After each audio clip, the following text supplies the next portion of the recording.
Number one channel के number one show साजिश में स्वागत है आपका। मैं हूं आपके साथ सपना शुक्ला। साजिश में आज बात उस जगह की जहां पर हमास बुरी तरह से फंस गया है। गाजा पट्टी के लिए हर गुजरता पल मौत और तबाही लेकर आ रहा है। इजरायल अब हर मिनट में एक बम जरूर गिराना चाहता है, जिसकी वजह से हमास में डर बहुत ज्यादा है। लेकिन गाजा में 9000 लोगों की मौत के बाद इजरायल ने अपनी रणनीति में बदलाव कर दिया है। उसे अब एक ऐसा बम निकाल लिया है जिसके टारगेट पर सिर्फ और सिर्फ हमास के कमांडर होंगे।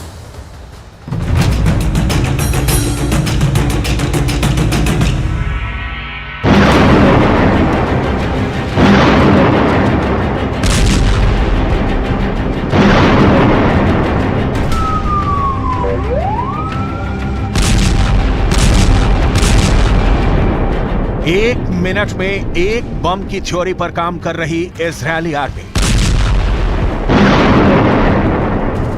गाजा बारूद का बक्सा बन गया है। पूरे गाजा को जमींदोज करने के लिए इजरायल की सेना हर मिनट एक बम के हिसाब से दाग रही है।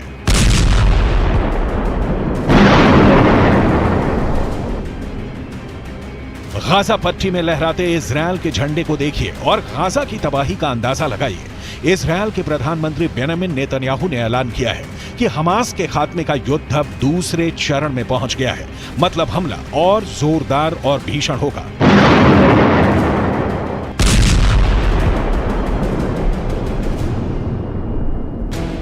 इस वक्त इजरायल बम बरसाने के लिए किसका इस्तेमाल कर रहा है, इसकी डिटेल आपको आगे दिखाएंगे। लेकिन उससे पहले जलते गाजा की सबसे ताजा तस्वीरें देखनी जरूरी हैं।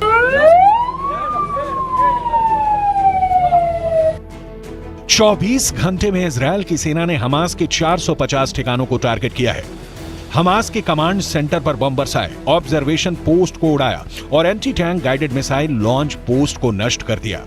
इजरायल की ओर से कहा गया है कि वो आतंकवादियों के लोकेशन ट्रेस कर उन पर हमले कर रहा है।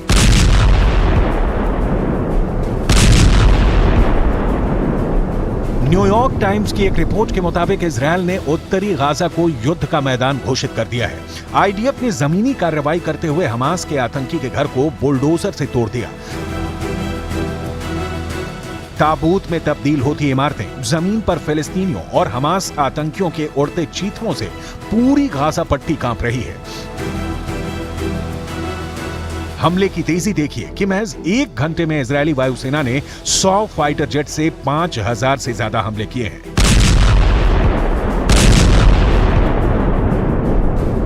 नक्शे के जरिए समझिए कि इजरायल इस वक्त कितना आक्रामक है। उत्तरी गाजा में इजरायल की जमीनी लोकेशन को समझिए।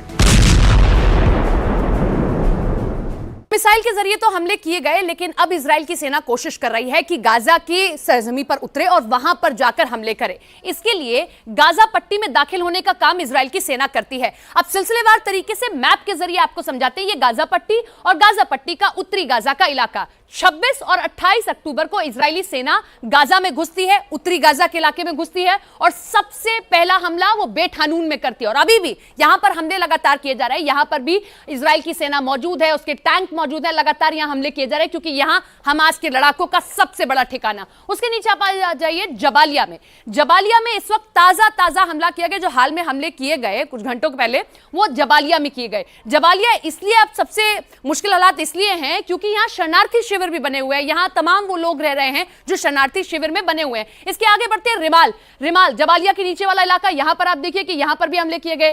अल जदीदा, यहां पर भी लगातार हमले किए जा रहे हैं। और इसी के साथ में गाजा सिटी को भी निशाने पर लिया गया है इजराइल की सेना की ओर से। और नीचे आता है जोहर अद दिक, यहां पर भी हमले किए जा रहे हैं। जमीनी हमले का सबसे बड़ा मकसद यह है कि सुरंगों तक पहुंचा जाए जहां पर हमास के कमांडर्स अपना ठिकाना बनाए हुए हैं।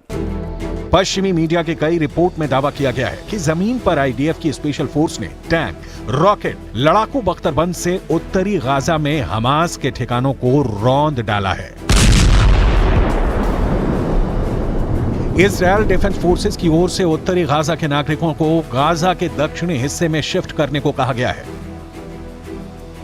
गाजा पट्टी की इंच इंच की जमीन पर बमबारी हो रही है, लेकिन इस बीच हमास और हिजबुल्लाह भी नहीं रुक रहे हैं। इजराइल को उत्तर में हमास के कमांडरों का सामना करना पड़ रहा है, तो वहीं दक्षिण से हिजबुल्लाह हमले तेज कर रहा है। इजराइल इस वक्त 2 फ्रंट वॉर लड़ रहा है और इस परिस्थिति में इजराइल लगातार हमले तेज कर रहा है ताकि एक मोर्चे को तबाह करके दूसरे मोर्चे पर पूरी ताकत के साथ युद्ध लड़ा जा सके। בעזה אנחנו מתקדמים בשלבי המלחמה. הלילה כוחות צה"ל נכנסו לשטח צפון רצועת עזה והרחיבו את הפעילות הקרקעית. בפעילות זו לוקחים חלק כוחות חי"ר, שריון, הנדסה וארטילריה שמלווים באש כבדה. अल जजीरा चैनल ने दावा किया है कि उत्तरी गाजा के एक हिस्से में इजरायल के हवाई हमले में 100 से ज्यादा लोगों की मौत महज 5 मिनट के अंदर हुई है। हमास का चीफ इस्माइल हानिया और हमास का टॉप लीडर याया सिनवार भी रात भर हुए इजरायली हमलों को देखकर बौखलाए हुए हैं। ईरान और तुर्की भी इजरायल के भीषण हमलों को देखकर दंग है। तुर्की के राष्ट्रपति तैयब एर्दोआन का नया ऐलान सुनिए। İsrail tam 22 gündür açıkça savaş suçu işliyor. Şimdi İsrail, biz de seni savaş suçlusu olarak dünyaya ilan edeceğiz. तुर्की सीन में पहली बार नहीं दिख रहा है, लेकिन तुर्की के पास करने के लिए ज्यादा कुछ नहीं बचा। तुर्की के मैदान में आने की सूरत में जो तय है वो ये कि बाइडन के बम भी एक्टिवेट होंगे और तब ईरान भी सीन में होगा। मतलब जलता गाजा एशिया को ही नहीं पूरी दुनिया को अपनी चपेट में लेने की राक्षसी ताकत रखता है। इजरायल ने अपने राजनयिकों को तुर्की से निकालकर क्लियर एंड लाउड मैसेज दिया है कि जो हमास के साथ हैं वो इजरायल का दुश्मन है।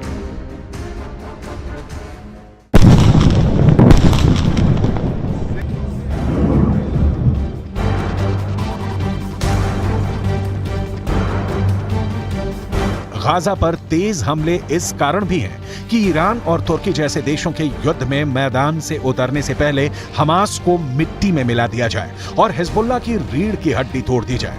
इस बीच फिलिस्तीन अथॉरिटी का दावा है कि इजरायल फास्फोरस बम का इस्तेमाल कर रहा है। फास्फोरस बम की डिटेल आपको आगे दिखाएंगे। उसके पहले हमास की ताक की संक्षिप्त जानकारी जरूरी है, क्योंकि जब जमीन पर हमले शुरू हो गए हैं तो हमास से इजरायल आर्मी का 2-2 हाथ होना तय है।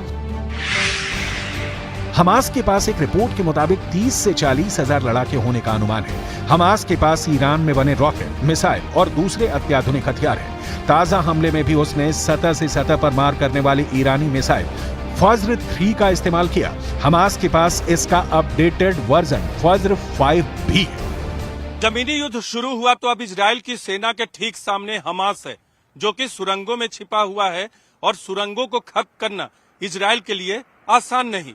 इसीलिए पहले एयर स्ट्राइक में तेजी की गई और अब इजराइल की सेना जमीन पर उतर आई है गाजा के अंदर। ईरान हो या तुर्की अब तक इजराइल को धमकी देने के अलावा ऐसा कुछ नहीं कर पाए हैं कि गाजा के लोगों को उम्मीद जगे।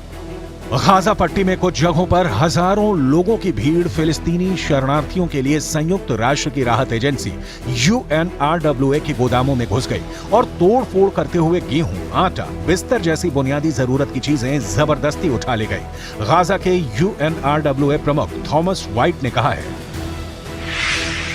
3 हफ्ते से युद्ध जारी है और पूरे शहर की कड़ी घेराबंदी है। ऐसे में अब यहाँ सिविल ऑर्डर चरमराने लगा है। हजारों लोग गोदामों और केंद्रों में घुसकर आटा और दूसरी चीजें छीन ले गए हैं। बाजार में सप्लाई खत्म हो रही है। मिस्र के रास्ते ट्रकों में जो सामान गाजा पट्टी में मानवीय सहायता के तौर पर आ रहा है वो बहुत कम है। लोगों को केवल जिंदा रहने के लिए जितनी बुनियादी चीजें चाहिए वो आ रही हैं, आपूर्ति से बहुत ज्यादा है। गाजा की चारों ओर से नाकेबंदी भी कर दी गई है। सिर्फ मिस्र से लगने वाले बॉर्डर से कुछ रसद गाजा में पहुंच रही है। व्हाइट फास्फोरस बम सफेद फास्फोरस और रबर को मिलाकर तैयार होता है। फास्फोरस मोम जैसा केमिकल है जो हल्का पीला या रंगहीन होता है। इससे सड़े हुए लहसुन जैसी तेज गंध आती है। इस रासायनिक पदार्थ की खूबी यह है कि यह ऑक्सीजन के संपर्क में आते ही आग पकड़ लेता है और फिर यह पानी से भी बुझाया नहीं जा सकता। यही बात इसे बेहद खतरनाक बनाती है। 7 अक्टूबर से शुरू हुए गाजा युद्ध में अब तक दोनों तरफ से 9,000 से ज्यादा लोगों की जान जा चुकी है। जहां इजरायल पर हमास के हमले में 1400 से ज्यादा लोगों की मौत हुई, तो गाजा में इजरायली एयर स्ट्राइक में 8,000 के करीब जान जा चुकी है। सिर्फ 5 दिनों के आंकड़े देखिए, ये ग्राफ आपको सोचने पर मजबूर कर देगा कि इंसानी जान की कीमत क्या युद्ध में कुछ भी नहीं है।